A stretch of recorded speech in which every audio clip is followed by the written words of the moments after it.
The morning begins with a soft blanket of fog drifting across the landscape. The world feels muted, as though the castle itself is slowly waking after a long, silent night. You stand before its towering stone walls, their surfaces worn smooth by centuries of wind and rain. The shape of the battlements above is barely visible through the mist, but their presence is unmistakable, solid, unmoving, and ancient.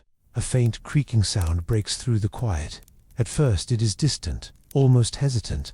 Then it grows louder as the heavy wooden drawbridge begins to lower. Chains clink steadily, echoing across the still moat in a rhythm that seems both powerful and soothing. When the drawbridge settles into place with a deep thud, a breath of cool air spills out from within the gatehouse. You step forward.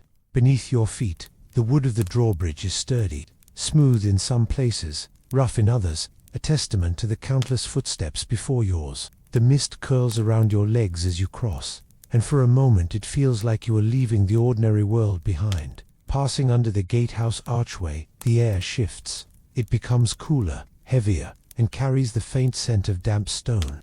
The walls rise sharply on both sides of you, thick and imposing. Above, hidden behind iron grates, are murder halls once used to rain boiling oil or stones on attackers.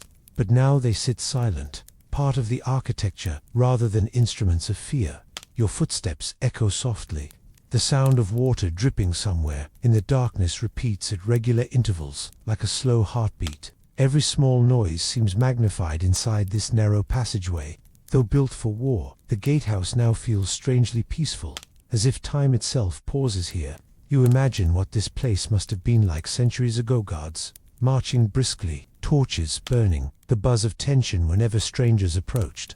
But in this moment, there is no urgency. Only quiet stone, cool air, and the gentle hush of a fortress at rest. As you continue walking, the passage opens gradually into brighter space ahead. You catch glimpses of movement, maybe a worker carrying baskets, maybe a guard stretching after a long shift. Soft sounds drift toward you, the clatter of tools, the low murmur of conversation, the rustle of animals in distant stalls. You realize that you are crossing a threshold, not just physically, but into another rhythm of life.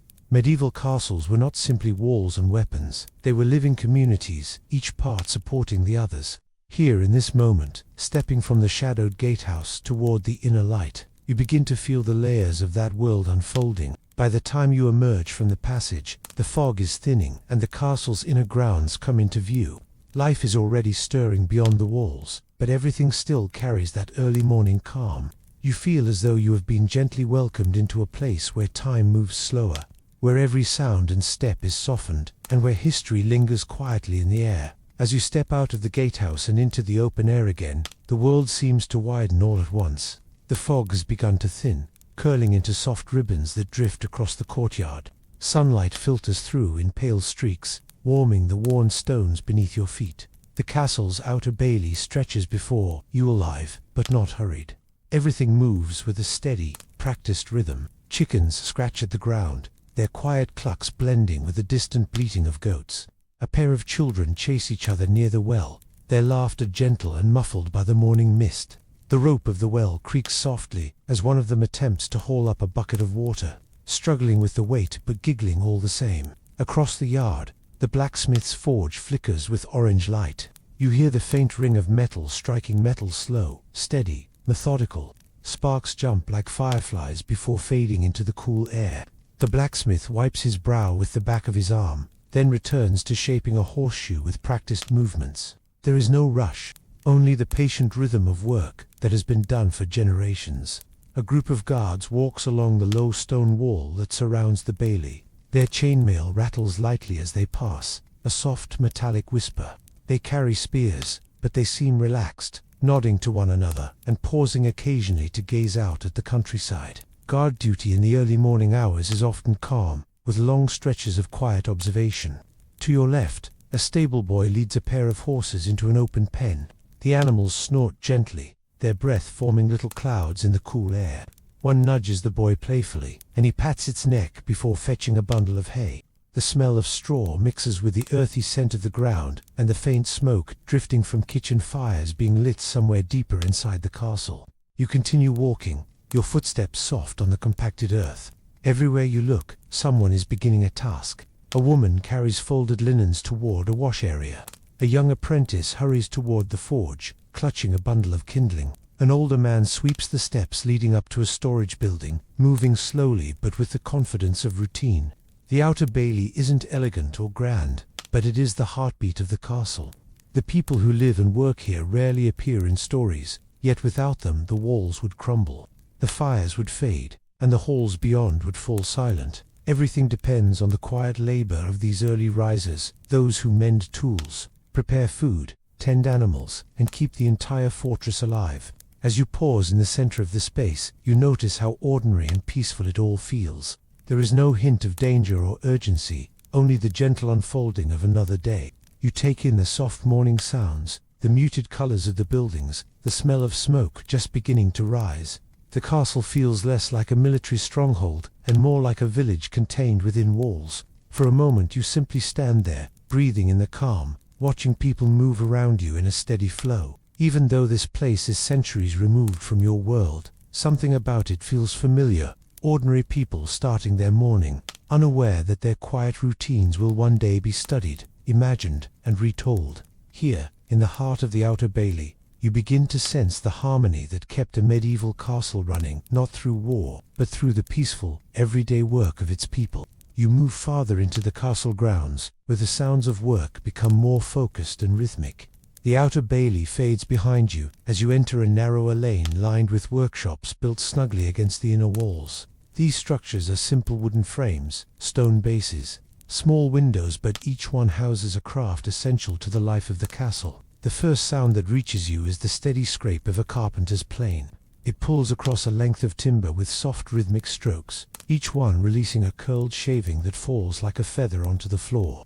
Inside the workshop, the carpenter leans over his workbench, the morning light catching the tiny dust particles floating in the air. He doesn't look up as you pass. His concentration is deep, his movement slow and sure. The scent of fresh cut wood drifts outward, warm and comforting. Just a few steps away, the armorer works in near silence. His task isn't as loud as the blacksmith's hammering. Instead, he polishes a dented helmet with long, deliberate motions. The cloth moves in circles across the steel, each pass restoring a little more shine. Beside him hangs a row of helmets, shields, and breastplates, some gleaming, others waiting for repairs. The armorer occasionally pauses to inspect his work more closely, tilting the metal toward the light to catch imperfections. There is patience in every gesture, a knowledge that protection cannot be rushed. Farther down, you hear a soft repetitive tapping, almost too faint to notice. It comes from the Fletcher's workshop. Here, bundles of arrows lean neatly against the wall, each carefully crafted, each nearly identical. The Fletcher sits at his bench, tying feathers onto arrow shafts with slender threads. He works with the precision of someone who understands that the smallest imbalance can change the course of flight. When he finishes one arrow, he places it gently among the others and begins the next. The alignment, the spacing, the craftsmanship of it carries a quiet discipline. As you watch, it becomes clear that every workshop is a world of its own. The people inside do not seek applause or attention. Their tools form a steady, almost meditative background. Scraping, tapping, polishing, weaving. Each sound blends into the next, until the whole area feels like a single, gentle hum. Deeper inside the lane, looms move back and forth, with a soothing rhythm. The weavers sit at large wooden frames, feeding threads through in a patterned dance. Cloth takes shape slowly, row by row, the colors muted but warm. The weaving room feels almost hypnotic. The looms thrum steadily like a heartbeat, and the workers barely speak, communicating through small gestures or shared routine. Here, textiles for clothing, banners, bedding, and repairs are brought into the world through patient hands. You notice how all these crafts support not only the castle's defense, but also its daily comfort. Weapons are prepared, tools are repaired, clothes are created, armor is maintained. Every item needed for survival and order is shaped here in these quiet rooms. These workshops form the hidden machinery of a medieval fortress, the quiet strength beneath the stone walls. As you walk, the air shifts between the scents of sawdust, oiled metal, and wool fibers. Nothing feels rushed. Even though the castle depends on this work, no one seems hurried or stressed. Their movements feel practiced, almost ceremonial, as if these routines have been carried out in the same way for generations. You pause to listen. The workshops together create a soft, repetitive symphony, steady, soothing, grounded in the simple act of making. For a moment, you feel as though you could sit beside them and simply watch the work unfold. Letting the quiet rhythm lull you deeper into the calm of castle life, you move farther into the castle grounds, where the sounds of work become more focused and rhythmic. The outer bailey fades behind you as you enter a narrower lane lined with workshops built snugly against the inner walls. These structures are simple wooden frames, stone bases, small windows, but each one houses a craft essential to the life of the castle. The first sound that reaches you is the steady scrape of a carpenter's plane. It pulls across a length of timber with soft rhythmic strokes, each one releasing a curled shaving that falls like a feather onto the floor. Inside the workshop, the carpenter leans over his workbench, the morning light catching the tiny dust particles floating in the air. He doesn't look up as you pass. His concentration is deep, his movement slow and sure. The scent of fresh cut wood drifts outward, warm and comforting. Just a few steps away, the armorer works in near silence. His task isn't as loud as the blacksmith's hammering. Instead, he polishes a dented helmet with long, deliberate motions. The cloth moves in circles across the steel, each pass restoring a little more shine. Beside him hangs a row of helmets, shields, and breastplates, some gleaming, others waiting for repairs. The armorer occasionally pauses to inspect his work more closely, tilting the metal toward the light to catch imperfections. There is patience in every gesture, a knowledge that protection cannot be rushed. Farther down, you hear a soft repetitive tapping, almost too faint to notice. It comes from the Fletcher's workshop. Here, bundles of arrows lean neatly against the wall, each carefully crafted, each nearly identical. The Fletcher sits at his bench, tying feathers onto arrow shafts with slender threads. He works with the precision of someone who understands that the smallest imbalance can change the course of flight. When he finishes one arrow, he places it gently among the others and begins the next. The alignment, the spacing, the craftsmanship of it carries a quiet discipline. As you watch, it becomes clear that every workshop is a world of its own. The people inside do not seek applause or attention. Their tools form a steady, almost meditative background, scraping, tapping, polishing, weaving. Each sound blends into the next, until the whole area feels like a single, gentle hum. Deeper inside the lane, looms move back and forth with a soothing rhythm. The weavers sit at large wooden frames, feeding threads through in a patterned dance. Cloth takes shape slowly, row by row, the colors muted but warm. The weaving room feels almost hypnotic. The looms thrum steadily like a heartbeat, and the workers barely speak, communicating through small gestures or shared routine. Here, textiles for clothing, banners, bedding, and repairs are brought into the world through patient hands. You notice how all these crafts support not only the castle's defense, but also its daily comfort. Weapons are prepared, tools are repaired, clothes are created, armor is maintained, every item needed for survival and order is shaped here in these quiet rooms. These workshops form the hidden machinery of a medieval fortress, the quiet strength beneath the stone walls. As you walk, the air shifts between the scents of sawdust, oiled metal, and wool fibers. Nothing feels rushed. Even though the castle depends on this work, no one seems hurried or stressed.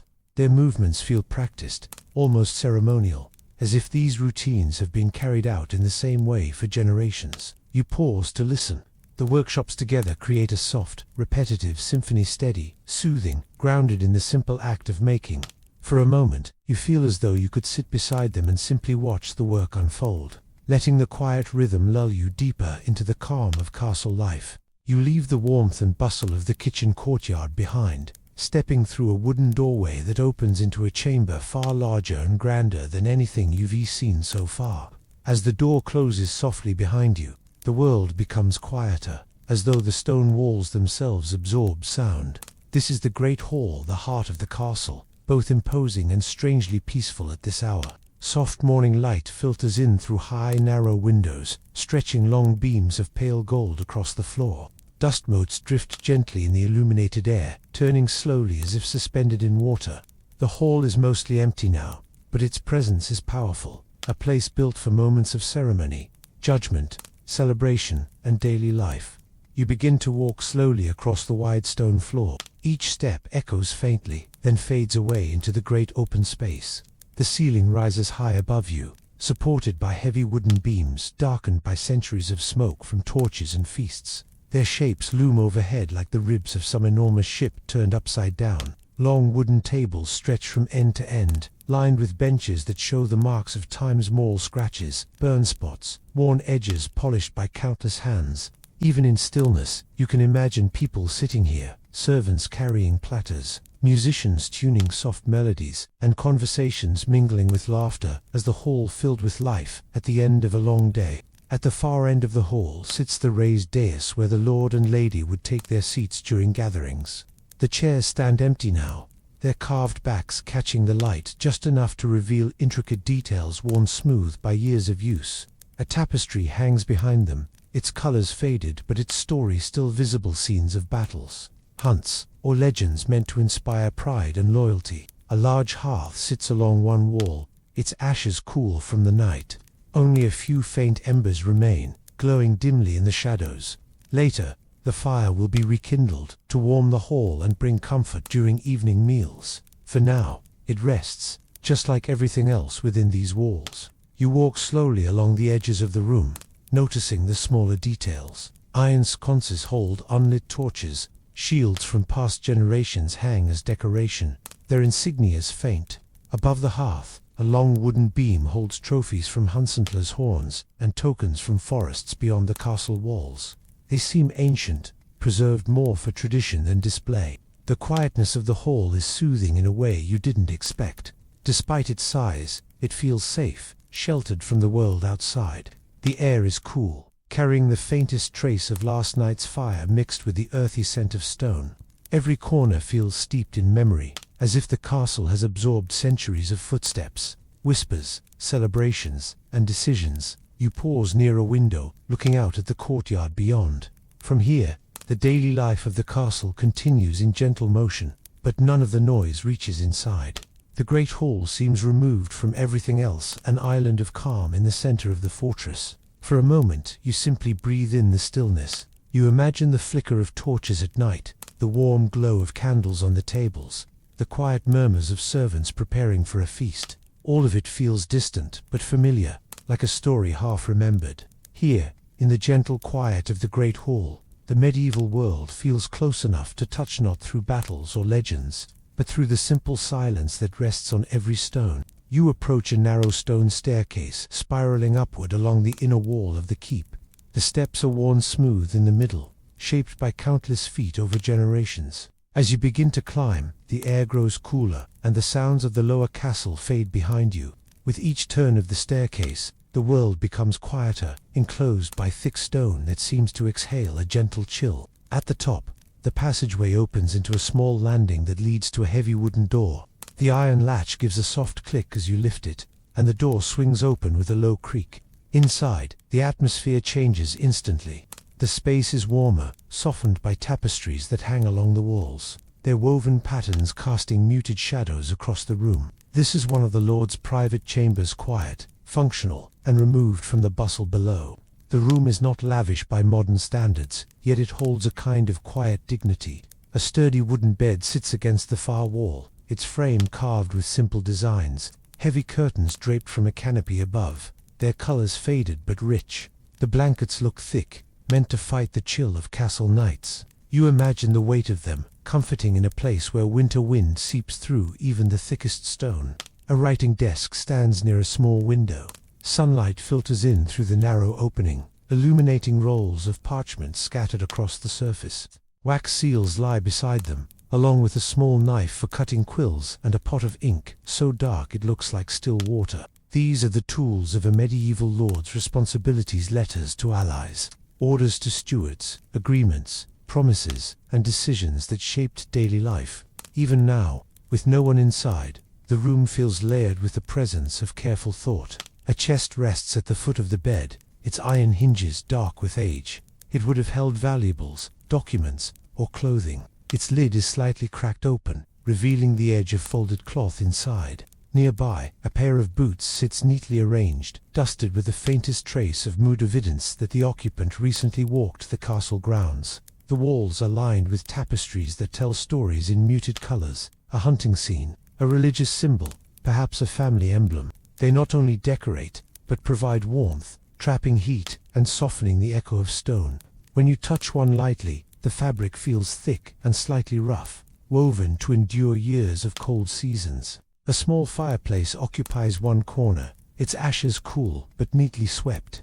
Above it hangs a simple iron pot, probably used to heat water in the winter months. Even unused, the hearth gives the room a sense of comfort. You can imagine it crackling on a winter evening, the flames casting flickering gold across the walls while the Lord reviews documents or speaks quietly with trusted advisors. The room is tidy, everything placed with purpose. Nothing here feels excessive or decorative for its own sake. It is a space shaped by duty, by routine, and by the need for calm thought amid the complexities of medieval life. At the same time, it carries a surprising softness, a quiet privacy that contrasts sharply with the noise and movement of the lower castle. You pause near the narrow window, looking out at the courtyard below. The view is limited, cut by stone on both sides, but it frames a small part of the world outside like a painting. Servants walk across the bailey, guards trade shifts along the wall, smoke drifts from the kitchen chimney. Everything feels distant from up here, softened by height and the thickness of the castle walls. Standing in the Lord's chamber, you sense the other side of castle life, the quieter, more introspective world behind the scenes. This room holds not only rest, but responsibility.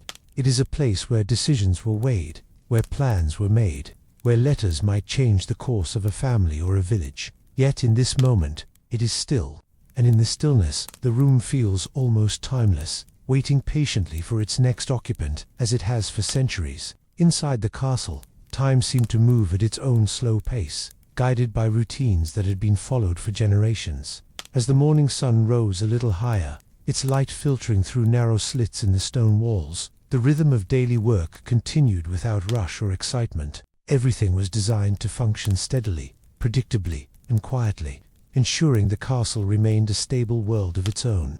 In the vast kitchen below, the warmth of the hearth spread gently through the room. Large pots simmered over low fires, filling the air with simple, earthy scents. A cook stirred a thick barley stew with unhurried motions, pausing occasionally to adjust a pot or wipe her hands on her apron.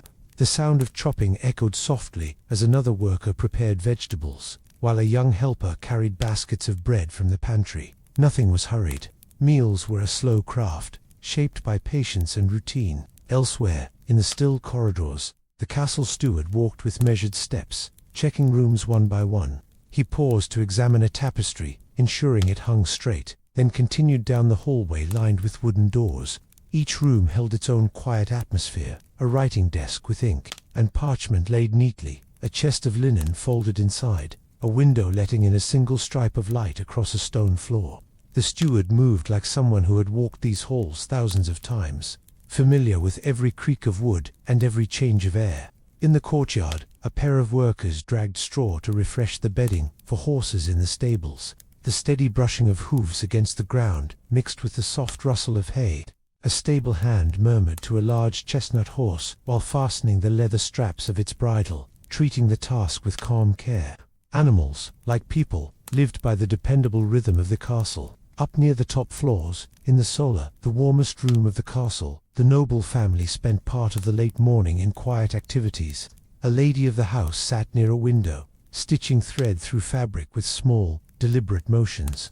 Beside her, a young girl practiced reading softly, her voice low and steady, repeating words until they felt natural. A fire crackled faintly in the background, adding a gentle glow to the room. Even in the noble spaces, the atmosphere was peaceful, shaped by tasks that asked for focus but not urgency. Outside, guards completed their slow patrol along the walkway of the outer walls. Their boots thudded lightly on the stone as they moved from one tower to the next, gazing out over fields and forests that stretched to the horizon. Most days, the view was unchanged. Rolling grass, distant trees, the occasional flock of birds drifting calmly through the sky. Danger was rare. The patrol served more as a steady routine than a constant necessity. Across the castle, the same quiet energy tied everything together. Whether it was someone fetching water from the well, a servant polishing brass candlesticks, or a messenger carrying a folded parchment from one room to another, each action fit seamlessly into the castle's slow-moving world.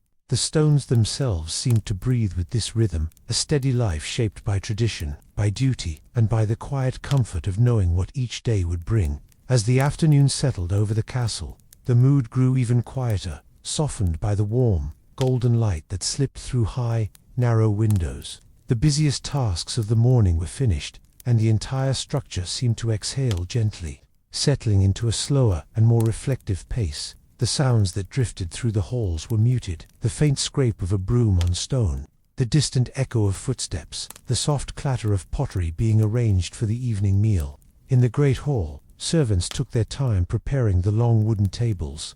They worked methodically, placing each cup and wooden plate with care. A servant wiped the surface of the table with a damp cloth in long, steady motions, while another arranged simple iron candlesticks so that the room would glow evenly once twilight arrived. The hall felt calm, its high ceiling catching the last daylight in a soft haze, while banners swayed faintly above. Down in the storage rooms, the castle's supply master checked shelves of grains, salted meats, and barrels of ale. He ran his hand lightly over sacks of flour, making sure they were sealed, and listened to the hollow sound of a barrel as he tapped it with his knuckles. Everything needed to be accounted for, not because danger was near, but because the castle's peace depended on slow, consistent preparation. The flicker of his lantern cast warm circles on the stone walls as he moved from shelf to shelf. In the laundry area, steam drifted lazily upward as cloths soaked in warm water mixed with herbs. A washerwoman wrung out fabric with steady strength, twisting each piece slowly before hanging it on ropes to dry. The air smelled faintly of lavender and sooproot. Drops of water pattered rhythmically onto the floor, creating a soothing backdrop that blended with the gentle crackle of fire beneath the wash cauldron. Outside, in the inner courtyard, the sunlight made the cobblestones glow. A pair of young pages practiced their tasks, walking with balanced trays, bowing correctly, and carrying messages across the courtyard without rushing. Their mentor watched with a calm expression, correcting them only with soft, patient comments. Even lessons were done slowly, with focus and repetition rather than urgency. Near the castle walls, a gardener tended to a small patch of herbs used for cooking and simple remedies. He knelt beside a row of sage plants, trimming them with careful hands. The scent rose with each snip, drifting into the warm afternoon air. Bees wandered lazily among the flowers, their quiet buzzing joining the peaceful sounds of castle life. Inside the chapel, a place of stillness even on busy days, a lone monk arranged candles for the evening prayer. The hushed atmosphere wrapped gently around him as he moved one candle after another into place, his footsteps barely audible on the stone floor. High above, colored light filtered through stained glass, painting soft shapes on the ground. Throughout the castle, it was a time of gentle tasks and unhurried motion. The strain of morning chores had passed, and the anticipation of the evening had not yet arrived. Everything existed in a calm balance, people working at their own steady pace, tools resting where they were last placed, the castle breathing quietly in the soft glow of afternoon. The peaceful rhythm felt like the castle's true heartbeat, slow and enduring, carrying each person and each stone through the long history of its walls. As evening approached, the castle shifted once more into a different kind of quiet, deeper, softer, almost wrapped in a sense of anticipation.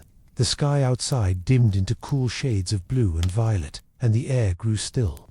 Inside the stone walls, the last of the daylight slipped away, replaced by the warm glow of torches and candles that flickered gently along the corridors. In the great hall, the preparations of the afternoon were nearly complete. Servants moved slowly now, not rushing, placing the final dishes and adjusting the candles so their light spread evenly across the wooden tables. A faint aroma of roasted vegetables and warm bread drifted through the room, carrying with it a sense of comfort. The large hearth crackled softly, its flames casting calm, dancing shadows that stretched across the floor. In the kitchen, the cooks finished their tasks with practiced steady hands. A pot simmered quietly on the fire, its surface barely rippling. A cook stirred it slowly, watching steam rise like a thin veil into the air.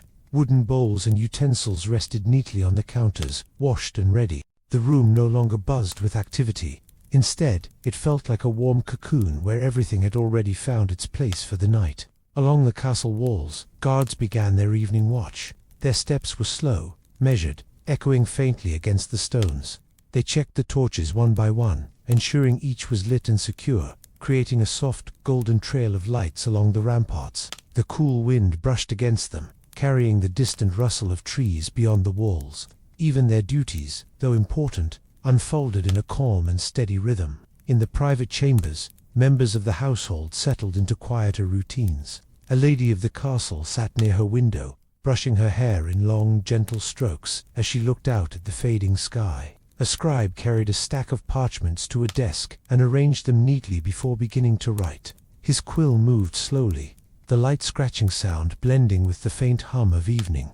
Pages finished their lessons for the day and walked through the corridors with a tired but peaceful energy. One of them paused by a window to look out at the courtyard, now lit by scattered torches, the shadows stretching softly across the ground. The castle seemed to grow more serene with every minute that passed.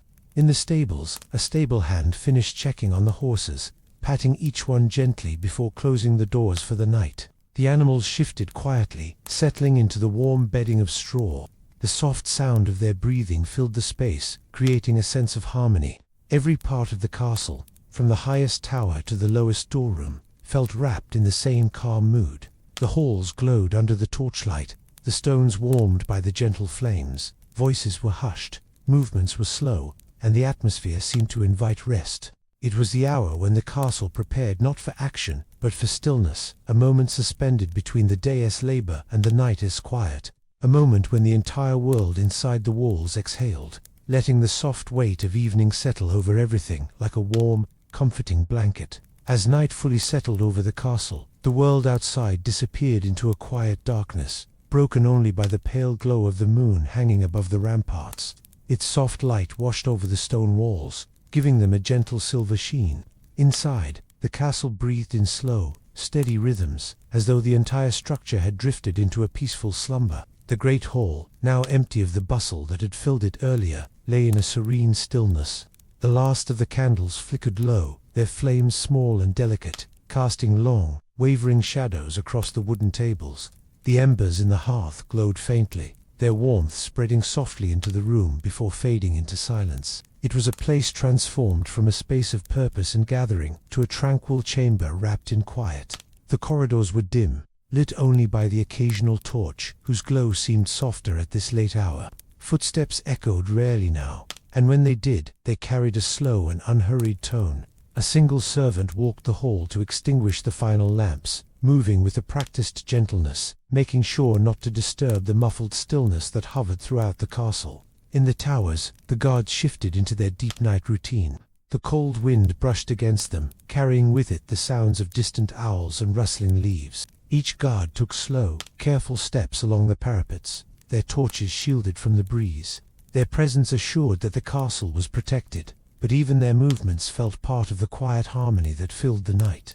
Inside the private chambers, everyone had settled into sleep.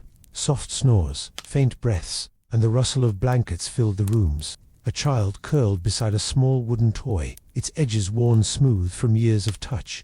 A lady of the household rested with a book still open beside her, the pages gently rising and falling with the shifting air. A scribe, tired from the day's writing, slept at his desk, his quill resting near a half-finished line. Even the animals joined in the stillness. In the stables, the horses stood peacefully, their gentle breaths rising in small, warm clouds. Occasionally a hoof shifted, or a tail flicked softly, but the atmosphere remained calm and steady. Down in the castle kitchens, the fires had been completely extinguished. Pots hung quietly on their hooks, and wooden counters lay cleared and wiped clean. The scent of herbs and bread lingered faintly, a gentle reminder of the day's activity that had now given way to rest. Every stone, every archway, every wooden beam seemed to hum with the same soft, steady restfulness. The castle, a place built for strength, defense, and constant readiness, transformed at night into something almost tender, a sanctuary wrapped in silence. And in this silence, the walls held the echoes of all who lived within them, the laughter, the footsteps, the work, the rituals. Now they held their breaths, waiting calmly for another dawn, when life would slowly begin again. For now, the medieval castle lay in perfect stillness, cradled in the gentle embrace of the night, safe, quiet, and at peace.